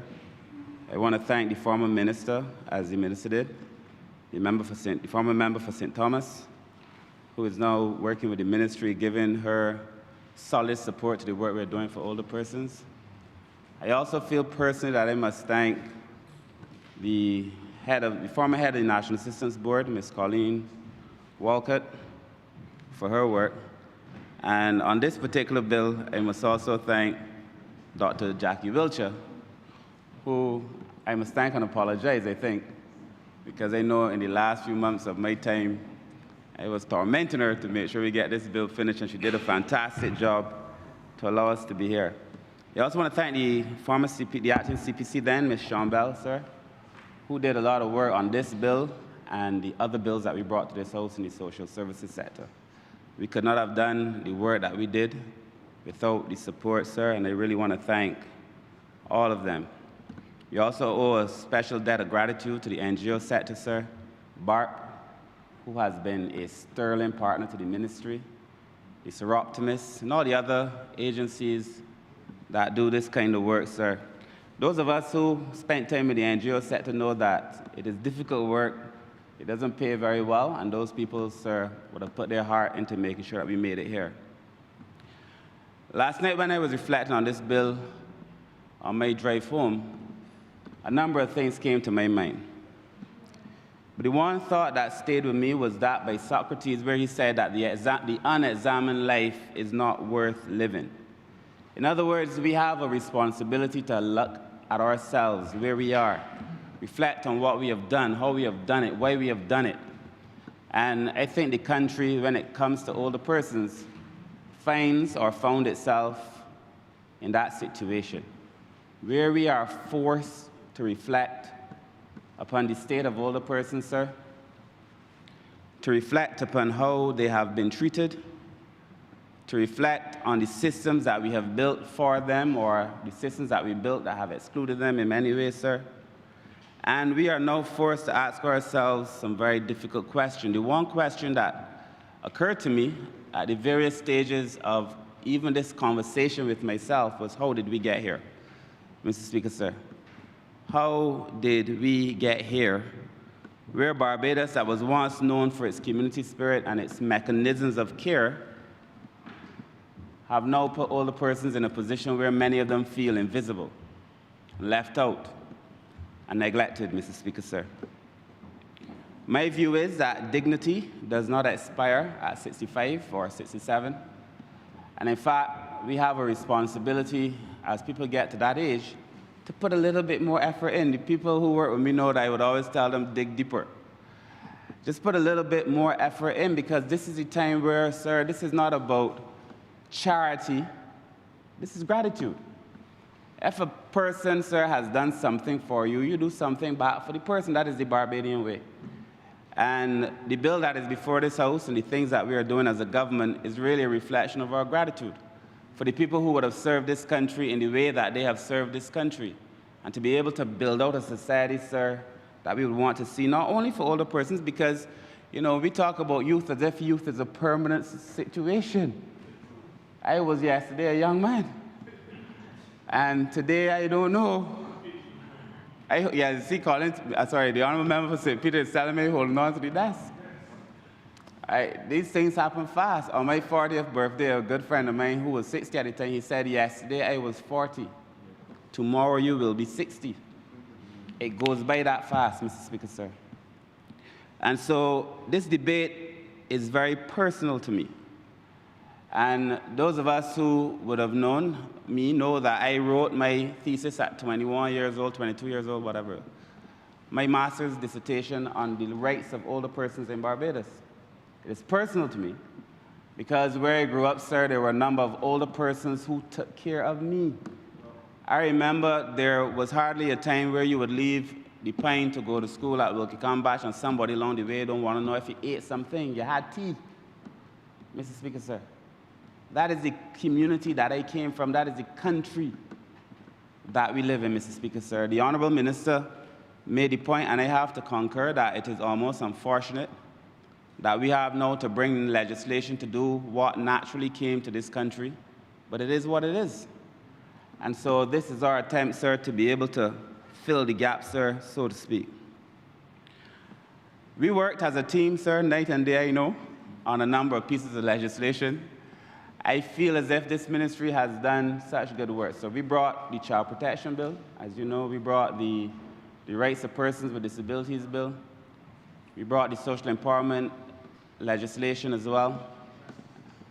We would have brought this bill to complete what I thought was the circle. But I believe, sir, that the Honourable Minister bringing it is more than just. And as he said, it is really about the stars aligning. This is his area in many ways, sir. And so I'm happy that he was able to bring it. I want to thank the Prime Minister, sir, before I go into my brief presentation, because she entrusted me at the time with this most important work and has allowed me to do something that is personal to me, but something that I have also made my academic pursuit as well as my professional pursuit, sir. So I want to thank her for allowing us to be here at this particular point in time, Mr. Speaker, sir. And so I asked the question on a number of cases, as I said, how did we get here? How did this country get to the point where we found ourselves needing to put legislation in? And this legislation, sir, did not come by a snap of the finger. We spent hours in conversations, years of consultations, discussions with all kinds of people, caregivers, family, churches, Mr. Speaker, sir. We built this legislation from the ground up, sir. People were asking for us to rush it. People said, you need to bring this legislation now, do this, do that, sir, but you have to take your time to get it right, Mr. Speaker, sir. And I believe that this legislation got it right, Mr. Speaker, sir. I also say that this legislation, sir, locates us within a much broader context for the social policy of Barbados, sir. Social policy has at its heart three main things. You have to be able to address needs, you have to be able to manage social problems, and you have to be able to create opportunities for advancement. Any proper social policy should be able to address those three things. Nobody ain't want to hear you if they want things, if they need it and they're hungry and they ain't got nothing. So you got to address needs. If they have problems, sir, nobody can hear you over their problems. And unless you create opportunities for people to be able to advance, then all you have done, sir, is to leave that person as a victim of the state. Because that person then must be able to look after themselves. And that is what adequate social policy does. And that is what this bill, in a very unique way almost, is able to achieve. Mr. Speaker, sir, my view is that COVID showed us very clearly that older persons in this country are very vulnerable and that older persons in this country need support. In case we forgot, because, you know, people forget very quickly, but COVID made it very clear that our older population is in need of support. We saw it every day. In fact, COVID almost became an older person's exterminator, or terminator, whichever. But COVID was taking target at older persons, Mr. Speaker, sir. And so we know this, and that is why we have to be able to protect our older persons, and that is why I repeat that growing older must not mean becoming invisible in this country, Mr. Speaker, sir. I say so too, as most of us now at this age, who are, as someone who's dealing with an aging parent.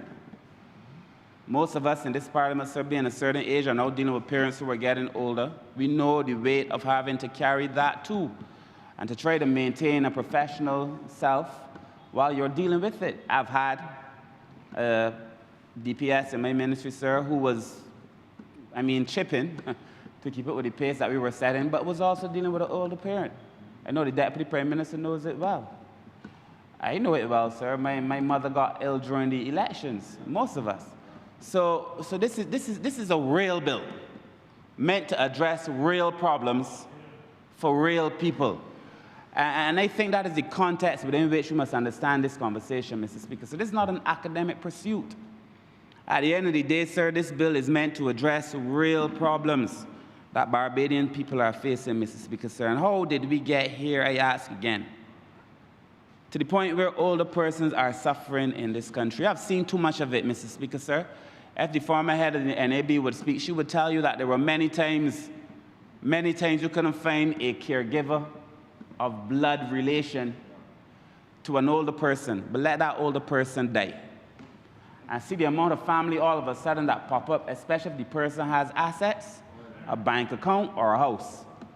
Mr. Speaker, sir, how did we get here is the question that I feel that we have to be able to ask this question, sir. Barbados is a small place. And I know, of course, as the society has changed, families are getting smaller and smaller and smaller. But people feel that their responsibility to their parents is also getting smaller and smaller and smaller. Even in families, sometimes where you have a number of children, sometimes the responsibility oftentimes falls on one person. I was at a funeral yesterday, and the priest remarked how when she showed up, the other siblings left. There's always that person. They don't mean anything by it, but the responsible person. It ends up to be the case, Mr. Speaker, sir. So we ask ourselves, how do older persons face neglect, abandonment, financial abuse, loneliness, Mr. Speaker, sir? In fact, one of the things of which I am most proud, actually, is the program that the ministry did during COVID under the Minister for the MP for St. Thomas, where they started the companion program.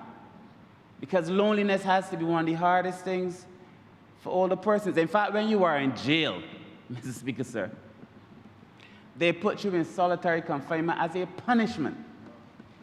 Loneliness is one of the hardest things for human beings who are, in fact, are meant to be social beings. And so that, Mr. Speaker, sir, is one of the greatest programs. I think it hasn't had yet its acclaim in this country, but it must. And there were young girls and young boys, mostly girls, who step forward, sir, without training. Most of them have training now, to offer themselves to care for older persons. It is not easy.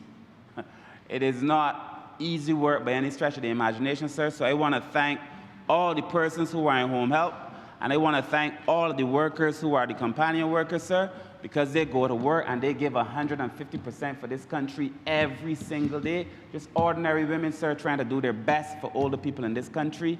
I believe that this Parliament should recognize them, sir, for the work that they have done, sir, for what is not necessarily a very significant paycheck, Mr. Speaker, sir.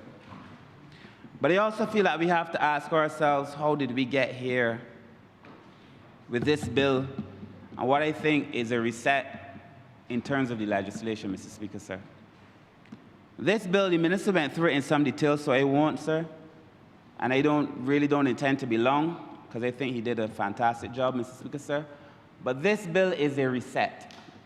It really is a reset. It creates the full framework for the care and protection of older persons, Mr. Speaker, sir. This bill says that older persons are right holders, and that they are not just passive recipients of government's largesse, or that they're not the victims of other people's moods. Because that's what you have. A man today might decide they want to deal with you today. I don't want to deal with you tomorrow. But this bill protects it, Mr. Speaker. So this bill gives older persons rights. It gives them access to dignity, privacy, independence, participation, community life, Mr. Speaker. So you remember during COVID, Honourable Mr. Speaker, sir, you would recall, of course, I know whenever we have a social bill, I wonder why somebody else isn't in the chair, because I always feel like I'm speaking to the converted, a man who could teach this class as a senior social worker yourself, Mr. Speaker, sir. But I remember during COVID, older persons were complaining that they couldn't go to the post office, not because they were so concerned about what it was they were going to the post office to receive, but the post office became the place where they could socialize, the place where they could meet. They know that at a certain time, so-and-so will be at that post office for conversation, communion if necessary. But they would meet and they would talk and they would have their own vibe, Mr. Speaker, sir. Community life is critical to any social being, but it becomes more critical, sir, as you become older. This bill recognizes physical abuse, emotional abuse, sexual abuse, neglect, abandonment, financial abuse, and it includes abuse of when people take your pensions, take your savings. Mr. Speaker, sir, this pension issue is a big one. It is one of the things where oftentimes I would go to Ms. Colleen Walcott, permit me to say, sir, she was head of NAB, and I would ask her, is there anything we can do?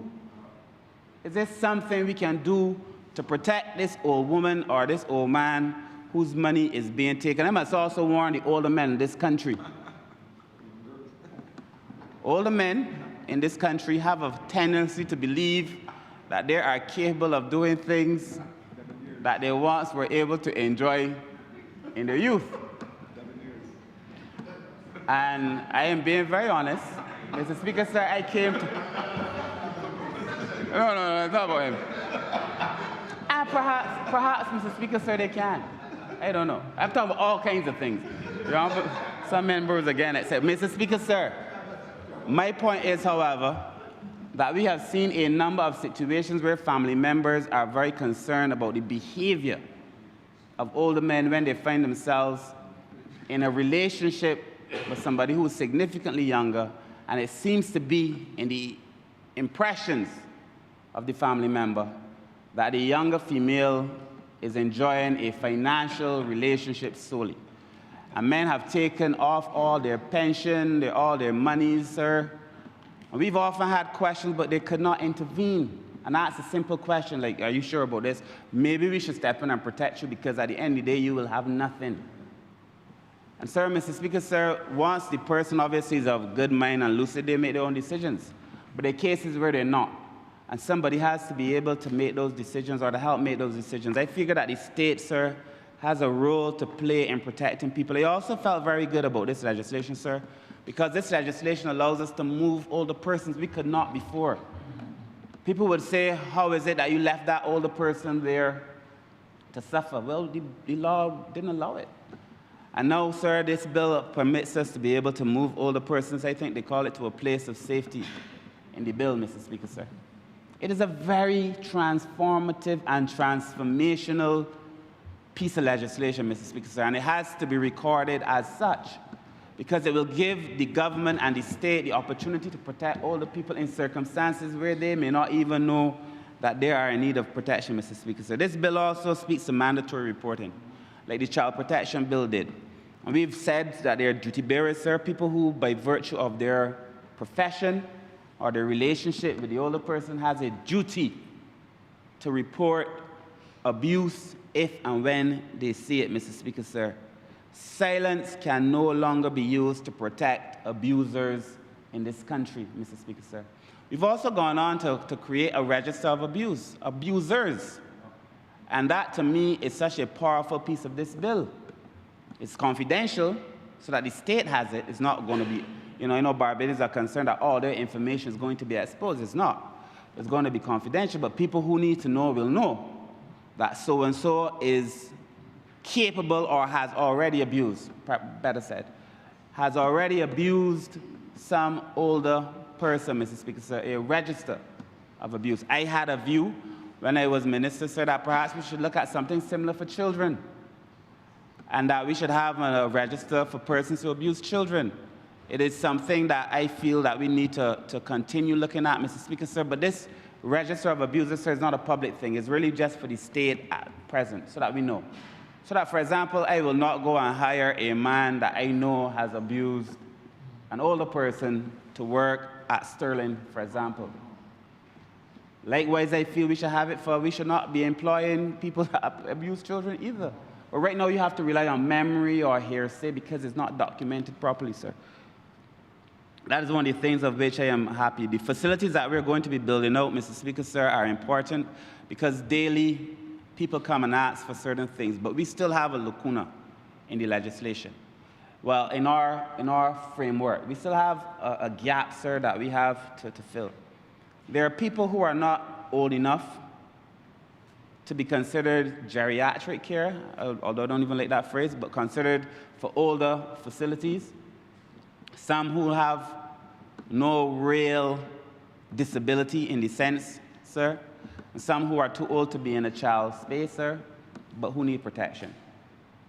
And we have to be able to do it, Mr. Speaker. So we have to look at it, sir. We have to look at our facilities for women who've been abused, women who've suffered from domestic violence. We have to look at our persons with disabilities who are mid-age, sir, but there's no facility in Barbados. So I say that to say to the minister responsible, I know he's paying a lot of attention, but those are the areas that I think we have to be able to complete if we're going to be able to say that we have comprehensive social legislation, Mr. Speaker, sir. But this bill creates, sir, the caregiver standards, and these are important things because not everybody could just go and think that they can care for all the people. Look, there is, in law, if you're a lawyer, Mr. Speaker, sir, and you are, you have to go to training. You have to have certain skills. If you're an accountant, you have to have certain skills. If you are a chef, you have to have certain skills. It's perhaps only in the social space that everybody feel anybody could do it. Everybody feel anybody could go and look after children at Child Care Board or now the Social Empowerment Agency. Everybody feel that they could send anybody to go and look after older people. But there are skills, Mr. Speaker, sir.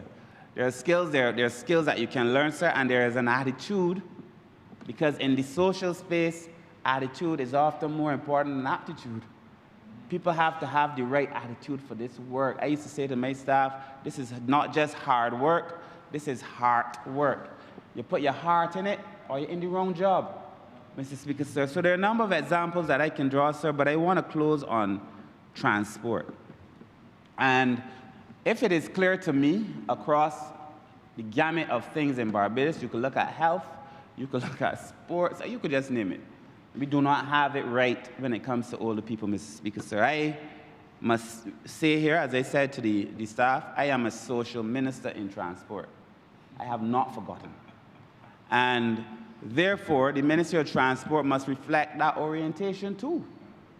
I cannot be satisfied, Mr. Speaker, sir, that the roads, especially where the roads are created, some of the newer roads, we do not have enough space for people to walk. I'm not satisfied. I know some of the roads are tight, some of these spaces are tight. I have said to the ministry, y'all got to check these standards, because I know they've been arguing, as they did with the Honourable Minister, I'm sure, before me, about standards. You've got to check these standards. The standards have to be fit for a modern Barbados. They have to be spaces where people can walk and people can feel safe walking, Mr. Speaker, sir. Every time I see a crack on a sidewalk, I know that means that a person with a disability cannot cross that path. When I see a lip that is 1 inch, 2 inches at the end, you tell me that you've created a bridge for older people or for persons with disabilities, I know that is a joke, because a wheelchair user cannot get up that bridge, Mr. Speaker, sir. So I've said to the staff that we have to be able to make sure that we do better when it comes to these things, Mr. Speaker, sir. I know that if you cannot feel comfortable going to a bus stop because there is no shelter at that bus stop, there is no bench for you to sit at that bus stop, Mr. Speaker, sir, older people would stay home. And therefore, if you stay home, it means that you are not going to the doctor, Mr. Speaker, sir. If you choose to stay home, it means that you are not going to see your friend, and we've already said that that social relationship is important, Mr. Speaker, sir. If the crossings are not safe, clearly marked, properly lit at night, Mr. Speaker, sir, we are jeopardizing a significant portion of our population. I see these things, Mr. Speaker, sir, they're too big for me to ignore. Because at the end of the day, we have to create a society, sir, that is fit for the weakest of us. And I'm saying to this Parliament, Mr. Speaker, sir, most of us are closer to the other side than we are to the former side, Mr. Speaker, sir. So we also, if you don't want to do it for them, and I know this Parliament has been very kind-hearted in the way it's approached social policy, sir, but we have to be able to do it, Mr. Speaker, sir. Older persons experience transport different from the rest of us who are not yet at that age. Women experience darkness different from men. Older women experience darkness completely different from men, Mr. Speaker, sir. So I feel where there are areas where people are asked to catch a bus, you must make sure to and fro that bus stop is well lit. A nice walkway, well lit and smooth, Mr. Speaker, sir. I have said these things here, I've said it there in the ministry, sir, because getting older should not mean losing independence in these things that are so easy to be able to resolve, Mr. Speaker, sir. I also wonder about these doors sometimes. You ever catch a bus and before you get on the bus, the door closed and one squeeze, and the doors close really hard in some of the buses. They come in really fast, not in your buses, praise the Lord. But you see it sometimes even in stores. You step in and before you get in properly, the door slamming back, Mr. Speaker. So you cannot cross the road if you're an older person, you cannot cross in a hurry. If you're going to a store, you can't whistle through the door, Mr. Speaker, sir. We got to stop and check ourselves, Mr. Speaker, sir. The time has come for us to be able to reflect. Bob Marley said, open your eyes and look within. Are you satisfied with the life that you are living, Mr. Speaker, sir? I feel this country has to have honest conversations with itself. I felt so for children. I feel so for persons with disabilities, sir. We need clearer signs. We need audio announcements, sir. We need better drop-off areas at clinics. You know, I remember my mother telling me she had to go to QEH, and then at that time they weren't letting in everybody. She had to stand up outside, like any other person. But if you're an old person standing outside waiting at the, first of all, a sick person standing outside a clinic, you see it still at some of the clinics? Standing outside the QEH, Mr. Speaker, sir? We have to ask ourselves, are these things right? And you know, the truth is, it's not even a policy necessarily of the government. It is the practice oftentimes of the people who work in these institutions. Or a security guard who says, I cannot give you a chair. So there's simple things. We keep talking. I heard the minister responsible for education, who I always tell him is doing a brilliant job. I hear him speaking about teaching people ethics and civics and just going back to some of those old ways. And I think that is so critical to shaping the society that we have to be able to build out, Mr. Speaker, sir. This is about public health. It is about dignity, Mr. Speaker, sir. It is about independence. And you know, Mr. Speaker, sir, while I'm on this topic before I wrap up, there is a view, I've heard it said by some, that the government is having a conversation around how we're going to partner with the private sector to be able to better offer vehicles, buses, sir. Some have said it's a privatization, they've called it a divestment, they've called it all kinds of things.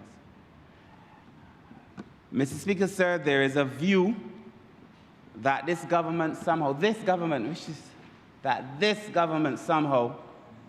is going to put in place a system where older persons have to pay to use a bus. But let me make it clear.